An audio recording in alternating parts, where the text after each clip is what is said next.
KDB Sports and Entertainment back at you with another video. Hit the like and subscribe on your way in.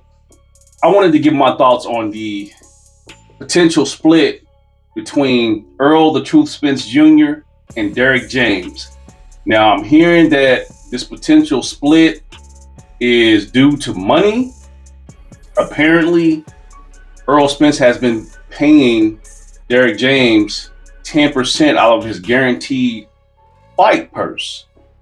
And we know recently Earl Spence got like 25 million plus on the back end after the Terrence Crawford fight, or to fight Terrence Crawford. So I'm guessing from what the reports have, been saying, I'm guessing that Derrick James wants a piece of that pie, and they're having a dispute over it. So, I mean, Earl Spence came out and had this cryptic tweet that he needs to find a new home. That doesn't mean anything to me. Apparently, there's reports of Derrick James kicking Earl out the gym and whatever. I don't know how true that is. I'm just hearing reports all over the place.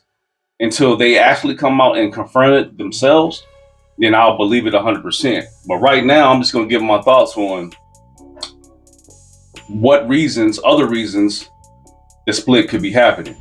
Now, as far as the money thing, Derrick James had an agreement. I don't know if it was a contractual agreement or the guaranteed purse, which is like $100 or $1 million or $2 million or something like that. He gets 10%. Like, I don't know if that was a contractual thing or that was just a handshake thing.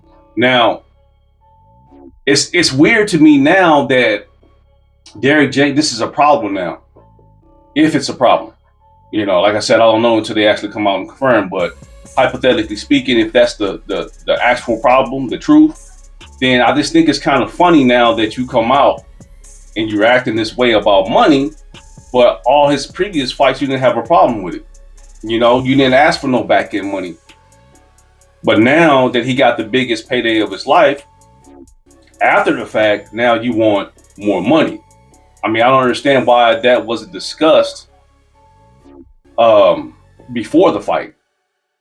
All that should have been taken care of before the fight, in my opinion. Could have a conversation about it, a discussion, and, drew up some paperwork, in my opinion. So it's just kind of weird that it's coming out now. Now, really, in my opinion, I was very critical of Derrick James after the Earl Spence fight. I felt like Derrick James didn't properly prepare Earl Spence or Terrence Crawford. He brung over, like I said before, Brian Garcia and Anthony Joshua, two losers, man. Them dudes were on a losing streak. And he brought that energy into the gym. And then he was focused. He had his focus all over on those guys and Frank Martin. Like, I was very, very critical of that. I was like, dude, how are you going to focus on Terrence Crawford, the number one pound for pound guy? You're going up against Bo Mack and his other trainers, but you're training other dudes, man. Like, you should have put all those other guys to the side, man. I've said that before, and I was very adamant about that. And I'm pretty sure Earl feels some type of way, like, damn, this dude, kind of half trained me. Because if we saw Earl Spence on those pads looking crazy like that from the television, we know Derrick James seen Earl Spence missing shots and being unstable on his feet. Like, he should have been real with him and told him, like, okay, if he wasn't prepared for the fight or his body wasn't completely healed, he should have told him, look, man, I don't think you should fight this dude right now. I think you should postpone the fight. See? But like I said, I thought it was arrogance on the part of Earl Spence to still think he can beat that guy, not at 100%, with all the other stuff that was going on. I'm not going to get into that. And then also, it's Derrick James as well. Now, I believe that Derrick James, all that fighter of the year, or the trainer of the year, rather, trophies and accolades and acknowledgement, all that got to him. So he thought he can train all those other dudes, two losers at the time, one guy that was a newer guy, Frank Martin, train all of them, and then plus prepare for Terrence Crawford, the best pound for pound fighter. which would, I mean, like I said, that was a tactical mistake, bro. You know, and Derrick James was on record saying that he don't really look at tape like that. Like, dude, are you serious?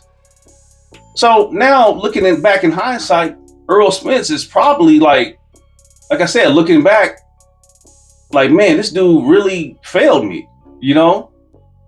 Because I remember in one of those 24/7s or all accesses, Earl was sitting on the ring, the edge of the ring, talking to Derrick James like after a practice or a workout session, and he was telling the cameras and the people around, yeah, man, that's why I like Derrick James. He always keeps it real with me. I don't think Derrick James kept it real with you, Earl, to be honest. You know, so yeah, man, this split, if it's true, like I said, I won't believe it until they actually come out and confirm it themselves, both of them. And if it's over this money, I can kind of see where both guys are coming from in a way. Now, like I said, Derrick James, now all of a sudden now he's having problems with the money. He didn't have the issues before. I thought that was weird, but it's something that could be worked out because when we know Earl Spence for being a stand-up guy, but at the same time, Earl Spence could be looking like, okay, you want 10% out of my $25 million, which is like $2,500 or something like that, or 2.5 million. I mean, like, dude, you don't like, you deserve that. Like, dude, look how I got dominated. You know, it would be a different story if it was a close fight and he lost, but he got completely dominated. He was completely unprepared. So Earl Spence could be looking like, dude, why would I give you 2.5 million for not properly preparing me? So I can see both ways, man. I can see both arguments, you know, but maybe it's time for Earl Spence to not leave or them not to part ways, but for Earl to bring on another trainer. See, in my opinion, I don't think he should leave Derrick James. I think they should work it out. And I believe they'll work it out, man. You know, I believe that they will work it out and they'll be working back together. But at the same time, I think Earl should bring in another trainer. You know, of course, I think he should bring back Blu-ray. That was a drastic mistake that he made, a catastrophic mistake to part ways with Blu-ray, you know. So, yeah, man, in my opinion, man, I think they'll work it out. Like I said, I got to hear it from both of them that they have split, that it's over money, which is really, it's their business. You know, it doesn't really need to be out in the public, but they put it out there, or the rumors, whoever started the rumors put it out there. So now, you know, we're going to talk about it. But in my opinion, I think they should just work it out and jump back in that ring and get some get back if Earl Spence is 100%. If Earl Spence is not completely messed up from that accident and all the other ailments due to that accident, because I think his body is breaking down as a residual effects of that accident. That's what I believe. You don't walk away from getting thrown from a car at 100 miles an hour and not have no effect on your body, man. I've always, like, when people say, oh, he's all right, man. He's, you know, he's an athlete, man. He's strong. Like, dude, no, he's just a man. He's a man. He ain't Superman. He's a human being. So now we could see, you know, we could be seeing, like, I hate to say it, we could be seeing the end of this guy, man. And it's unfortunate that, you know, this has happened. But I mean, like I said before, he did it to himself, man. He shouldn't have been driving out that late. And whatever he was doing that night wasn't worth his career, in my opinion, because that took years off his career.